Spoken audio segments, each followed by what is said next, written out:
Wahyu pasal 14 ayat yang ke-13. Kita akan baca bersama-sama. 3, 2, 1. Dan aku mendengar suara dari surga berkata, tuliskanlah, berbahagialah orang-orang yang mati dalam Tuhan sejak sekarang ini. Sungguh, kata Roh, supaya mereka boleh beristirahat dari jerih lelah mereka, karena segala perbuatan mereka menyertai mereka. Amin. Silakan duduk kembali, Bapak Ibu Saudara-saudara. Puji Tuhan. Malam ini saya ingin bicara dengan judul kematian di dalam Tuhan adalah kematian yang luar biasa. Amin. Amin. Amin. Kematian di dalam Tuhan adalah kematian yang luar biasa.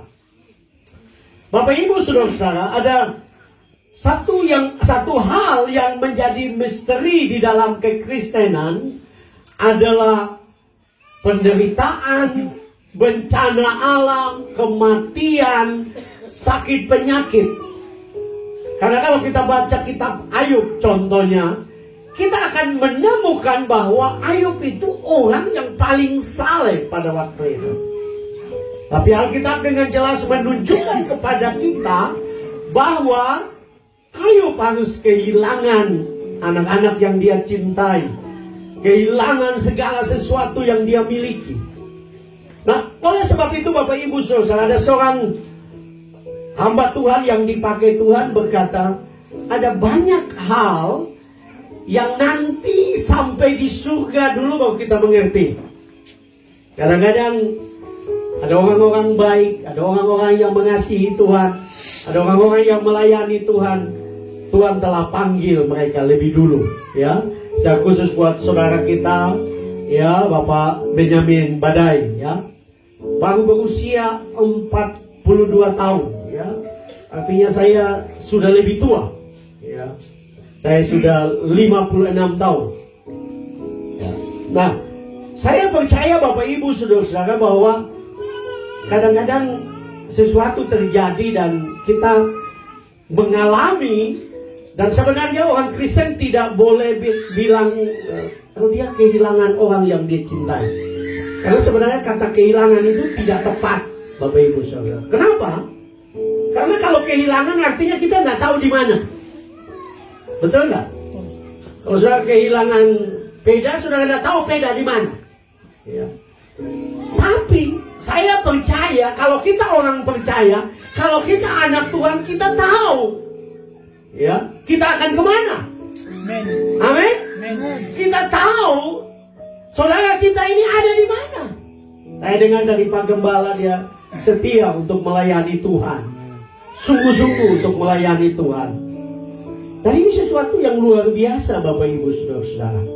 Karena di dalam kehidupan manusia bukan masalah cara matinya, ya, tapi bagaimana cara kita hidup, itu yang paling penting. Amin.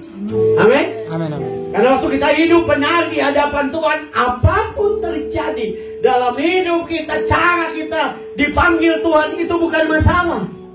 Memang sebagai manusia kita merasa terpisah, kita merasa biasanya ada dengan kita, kemudian tidak ada, ya. Itu sesuatu yang memang kadang-kadang menyesakkan hati kita. Tapi sebagai orang percaya kita tahu bahwa Tuhan punya rencana bagi setiap kehidupan kita. Amin. Amin. Amin. Bahkan kematian bagi orang percaya, kematian bagi orang Kristen itu sesuatu yang harusnya dapat dikatakan menjadi sukacita. Karena kita pulang ke surga. Amin. Kita tahu kita sedang pulang ke rumah Bapa.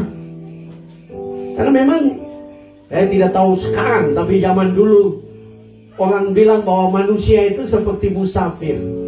Ya. Kita ini sedang berjalan melewati dunia ini. Karena dunia bukan tempat kita.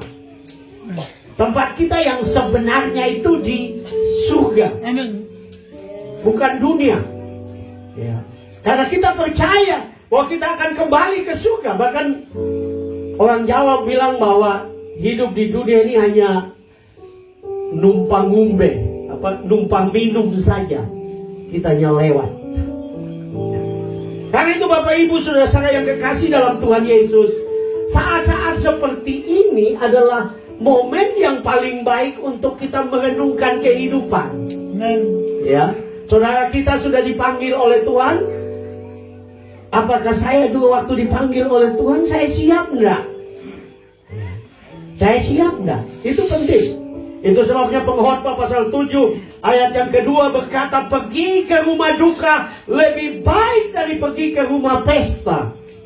Karena di rumah dukalah kesudahan setiap manusia. Hendaknya orang yang hidup memperhatikannya. Memang kadang-kadang ada kedukaan itu sesuatu yang jadi pembicaraan juga, ya. Nah, tidak ada di sini, tapi kadang-kadang ada orang meninggal, orang bilang, oh ya begini. Harusnya tidak perlu sebagai orang Kristen. Amin. Karena kita tahu bahwa kalau seseorang sudah dipanggil oleh Tuhan, itu waktu Tuhan buat dia, untuk dia kembali, untuk dia pulang. Jadi kita melihat dengan mata iman. Amin. Oh saudara kita, ya Bapak Benyamin Badai ada bersama-sama dengan Tuhan, sedang senang di surga, ya, sedang menikmati semua yang terbaik, ya. Karena Bapak Ibu Saudara, betapa pentingnya. Tadi saya sudah baca dari Pengkhotbah pasal 7 ayat yang kedua. Itu sesuatu yang perlu direnungkan oleh kita semua malam ini. Karena mati itu bukan soal usia, betul? Mati itu bukan soal sehat, sakit. Ada orang yang sakit bertahun-tahun tidak mati. Ada orang yang sehat mendadak mati. Ya. Artinya bukan masalah sehat, ya, bukan masalah itu. Itu sebabnya waktu kita masih hidup, kita harus merenungkan dengan baik. Saya membaca seorang filsuf membuat pernyataan seperti ini. Seseorang yang belum pernah memikirkan hari kematiannya, sesungguhnya orang itu belum pernah hidup sungguh-sungguh. Malam ini momen yang terbaik untuk kita merenungkan. Amin. Kalau Tuhan panggil kita besok atau malam ini, adakah kita orang-orang yang siap untuk berjumpa dengan Tuhan atau tidak? Karena saya percaya kematian, sekali lagi, di dalam kekristenan itu adalah sesuatu yang penuh dengan sukacita. Karena kita baru saja membaca kitab Wahyu tadi, pasal 14 ayat yang ke-13, ya. Dan di situ Yesus berbicara tentang sesuatu yang luar biasa dari kematian orang percaya. Bahkan Yesus berkata dalam ayat yang tadi kita baca, sejak sekarang ini, ya, kita waktu kita mati, kita ada bersama-sama dengan Tuhan, menikmati segala kemuliaan Tuhan. Amin. Ada dua hal Bapak Ibu Saudara yang kita bisa belajar malam ini. Yang pertama, kematian di dalam Tuhan adalah kematian yang luar biasa, karena kematian kita merupakan saat untuk kita beristirahat. Ya. Alkitab dengan jelas berbicara tentang kematian orang percaya, kematian orang-orang yang mengasihi Tuhan, bahwa waktu mereka mati, mereka sebenarnya sedang beristirahat, sedang beristirahat dari semua beban dunia ini. Karena hanya orang hidup yang berjuang, orang mati tidak lagi berjuang. Amen. Kita sudah berhenti untuk berjuang mencari makan. Kita berjuang untuk mungkin tanam kelapa, tanam pala. Kita berhenti semua. Kenapa? Karena kita sudah pulang. Bahkan saya memperhatikan Bapak Ibu Saudara, kata beristirahat di dalam bahasa asli, bahasa Yunani itu ada kata yang luar biasa. Itu berasal dari kata anapowo. Anapowo itu adalah memberi kelegaan. Sekali lagi, kematian bagi kita orang percaya bukan sesuatu yang menakutkan, bukan sesuatu yang mengerikan, tapi adalah sesuatu yang memberi kelegaan, ya, memberi kelegaan bagi kehidupan ini. Karena manusia, saya dan saudara di tengah-tengah dunia ini berjuang untuk kehidupan. Orang-orang muda sekarang sedang berjuang untuk masa depan. Orang-orang dewasa yang berumah tangga sedang berjuang untuk anak-anak. Tapi orang-orang tua juga sedang berjuang untuk masa tua. Jadi tidak ada masa hidup yang dimana orang tidak lagi berpikir apa-apa. Semua orang hidup berpikir tentang apa yang terjadi di depan. Hanya mereka yang sudah sampai kepada waktunya untuk mereka berpulang kepada Tuhan, mereka akan beristirahat, menikmati semua yang terbaik. Ya. Saya tidak tulis di sini, tapi saya pernah nonton satu film seorang anak dibawa kepada Tuhan, dibawa Tuhan ke surga, ya. Dia dibawa ke surga. Anak itu masih kecil, saudara. Ya. Dan waktu dia ada di surga, ada seorang gadis. Nah, anak ini masih sekitar 5 tahun kalau salah, ya. 5 atau 4 tahun. Dia waktu dibawa di surga, waktu sampai di surga, Bapak Ibu Saudara, dia bermain dengan Tuhan Yesus, ya, berjalan. Dan kemudian ada seorang gadis cantik, ya, lebih umur dari dia, maksudnya masih anak-anak juga, sekitar 6 tahun, datang berlari kepada dia, dan gadis itu memperkenalkan diri sebagai kakaknya. Ya. Nah, kenapa saya cerita ini, saudara? Karena ini satu kesaksian bahwa betul-betul surga itu nyata, saudara. Amin. Ini bukan sekedar impian. Nah, kemudian, waktu itu anak ini koma, jadi dibawa ke surga. Waktu dia sadar kembali, dia cerita ke orang tuanya bahwa dia ketemu seorang gadis, ya, dan gadis itu mengaku sebagai kakak, dan orang tuanya kaget. Kenapa? Karena memang waktu orang tuanya melahirkan anak gadis mereka yang pertama, itu meninggal waktu masih bayi. Dan anak ini tidak pernah diceritakan, artinya dia tidak berkhayal. Betul-betul ada surga buat orang percaya. Di sana mereka menikmati semua yang terbaik. Amin. Nah, sekali lagi, yang paling penting dalam hidup ini adalah, ya, bagaimana kita yang masih hidup, bagaimana kita menyiapkan yang terbaik, bagaimana kita menyiapkan satu kehidupan.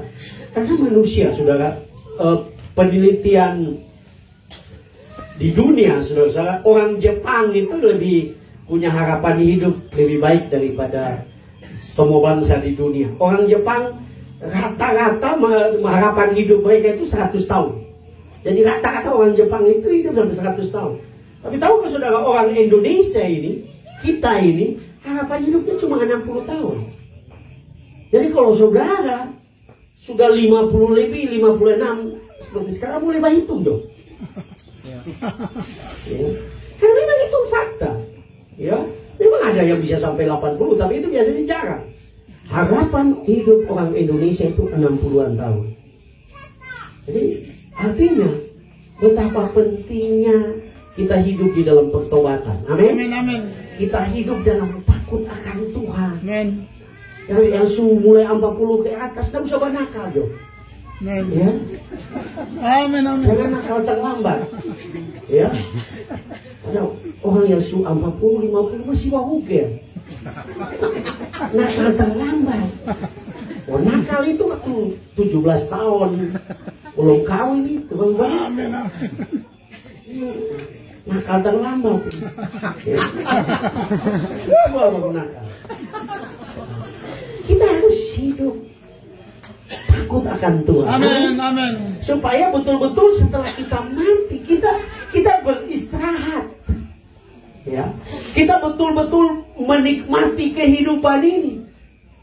Karena saudara seorang pendeta yang cukup terkenal, beliau sudah almarhum, pendeta Dr. Petrus Octavianus.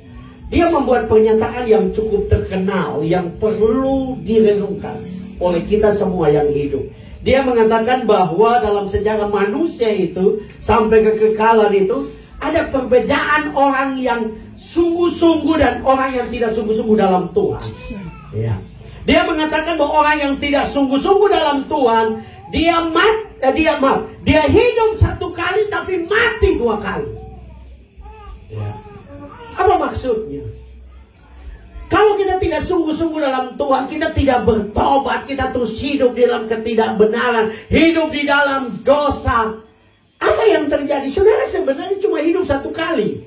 Karena kemudian ada waktu di mana saudara akan mati dan dikuburkan oleh keluargamu. Tetapi kemudian engkau juga akan mati dalam kekekalan.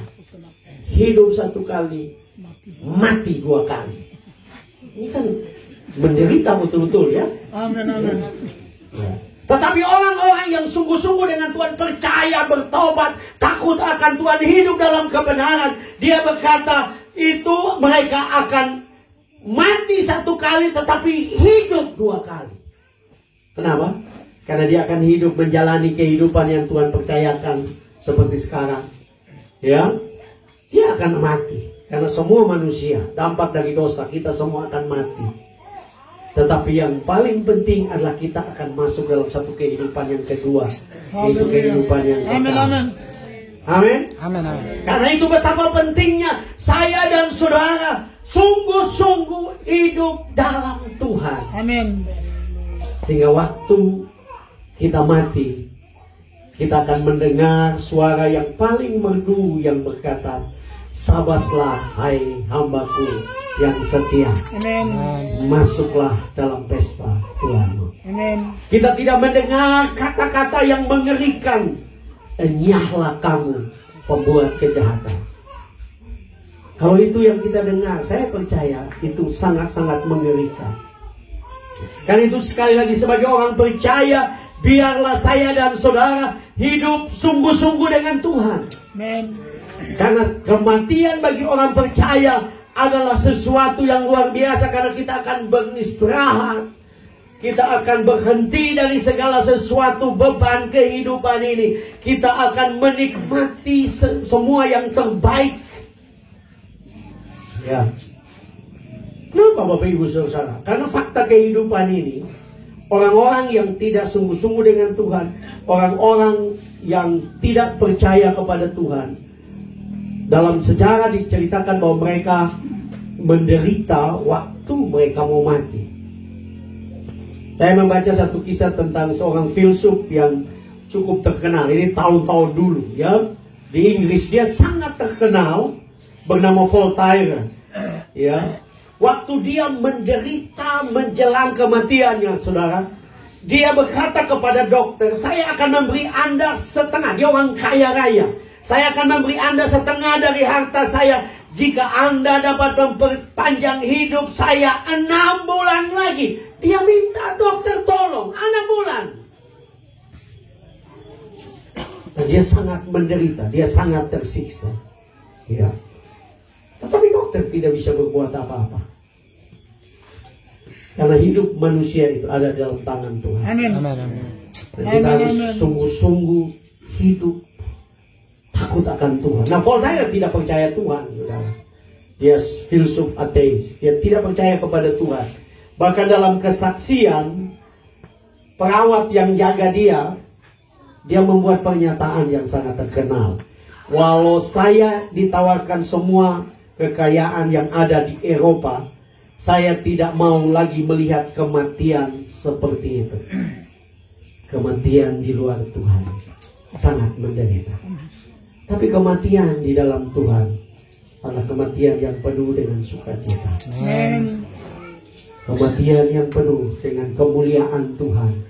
Karena kita kembali ke rumah Bapa, kita beristirahat dari segala sesuatu, beban dunia, pergumulan dunia. Yang kedua, Bapak Ibu Saudara, Kematian di dalam Tuhan adalah kematian yang luar biasa, karena kematian kita merupakan suatu kebahagiaan. Seringkali, yang itu sebabnya Paulus menasihati kita orang percaya untuk kita Paulus menasihati kita orang percaya untuk tidak berduka berlebihan. Ya, kenapa? Karena dalam kedukaan kita, keterpisahan kita dengan orang-orang yang kita kasihi, Bapak Ibu Saudara, harusnya kita sadar bahwa di dalam Tuhan itu ada janji-janji Tuhan yang luar biasa. Yesus berkata, berbahagialah, tadi ayat kita baca, orang-orang yang mati di dalam Tuhan mulai sekarang. Apa maksudnya, Bapak Ibu Saudara-saudara? Kalau saudara membaca, kalau saudara memperhatikan dengan baik, ada jelas bahwa ada perbedaan antara orang yang mati sebelum Yesus bangkit dan sesudah. Perhatikan waktu penjahat di sebelah kanan, ya, mau mati, Yesus berkata kepada dia, hari ini juga engkau dan aku di taman Firdaus. Ya. Nah, itu menjadi petunjuk bahwa kita tidak langsung pergi ke surga. Tetapi sejak Yesus bangkit dan Yesus kembali ke surga, kita yang mati, kita langsung pergi bersama-sama dengan Tuhan. Amin. Kita menikmati kemuliaan bersama-sama dengan Tuhan. Dan Bapak Ibu Saudara, Yesus berkata, berbahagialah. Ya. Memang ini tidak enak kalau orang mati itu sudah datang bilang berbahagialah. Ya. Biasanya kan orang nikah dulu kita datang bilang berbahagia. Tapi Yesus bilang berbahagialah. Nah, ini firman Tuhan, bukan saya. Orang yang mati di dalam Tuhan mulai sekarang, sejak sekarang. Artinya kematian itu adalah sesuatu yang di dalam Tuhan itu bukan sesuatu yang biasa. Ya, bahkan saya memperhatikan di dalam bahasa asli, kata yang dipakai adalah makareos. Makareos itu Bapak Ibu Saudara-saudara, itu bukan saja berarti berbahagia. Kata makareos itu mempunyai arti diberkati. Amin. Wow, orang ada kedukaan kok diberkati. Memang lebih banyak diberkati kerja khusus buat orang yang pulang. Ya. Itu sebabnya ada ungkapan orang Ambon bilang, potong di kuku, rasa di daging. Sungguh enak orang yang pergi, apa rasa orang yang tinggal. Ya. Itu suatu pernyataan yang menggambarkan bahwa orang yang pergi enak, yang tinggal ini. Ya. Tetapi kita percaya bahwa Tuhan kita adalah Tuhan yang baik. Amin. Amin. Sekali lagi mungkin kita tidak mengerti, ya, banyak hal dalam hidup ini. Tapi Tuhan mau kita menjalani hidup ini berdasarkan firman Allah. Kita menjalani hidup ini berdasarkan firman Tuhan yang sudah dikatakan kepada kita. Bahkan yang luar biasa, kata makareos ini juga bukan saja diberkati tapi beruntung. Ya. Orang yang mati di dalam Tuhan adalah orang yang beruntung. Amin. Ya. Itu sebabnya Paulus dengan jelas berkata kepada kita di dalam firman Tuhan, Filipi 1 ayat 21. Di situ dikatakan, karena bagiku hidup adalah Kristus dan mati adalah keuntungan. Amin. Nah, pilihannya adalah kita harus sungguh-sungguh dalam Tuhan. Amin. Sehingga kalau kita mati, kita adalah orang yang beruntung. Amin. Kita adalah orang yang berbahagia karena kita pulang ke rumah Bapa. Amin. Ya. Nah, ini bukan sekedar kata penghiburan. Ya. Repotnya kadang-kadang orang Kristen hidup mabok-mabok, hidup terbetul. Tapi waktu temannya mati, bikin status. Sampai jumpa di Yerusalem baru. Weh, padahal di taman mabuk. Nggak jelas di taman di mana, tapi sampai jumpa di Yerusalem baru. Ya. Selamat berpulang ke rumah Bapa. Padahal tukang mabuk. Hanya Alkitab dengan jelas Yesus mengatakan buat kita malam ini bahwa mereka yang mati di dalam Tuhan, mereka adalah orang yang berbahagia. Amin. Mereka yang sungguh-sungguh dalam Tuhan, mereka adalah orang yang berbahagia. Amin.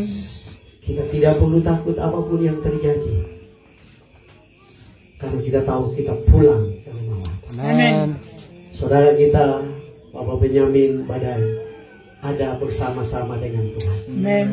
Keluarga yang mengasihi, saudara-saudara yang mengasihi.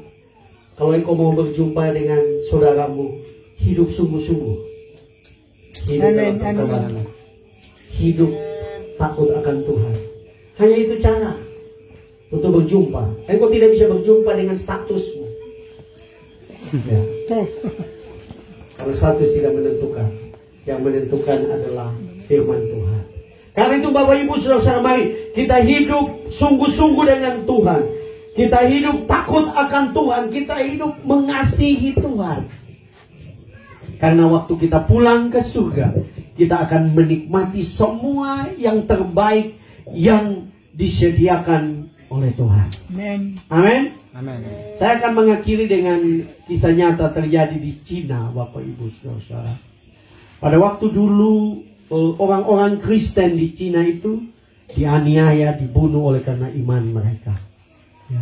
Itu sebabnya mereka biasanya kalau mereka berkumpul untuk beribadah, mereka harus siap-siap lari ke tempat lubang perlindungan. Biasanya begitu. Kalau tentara komunis datang.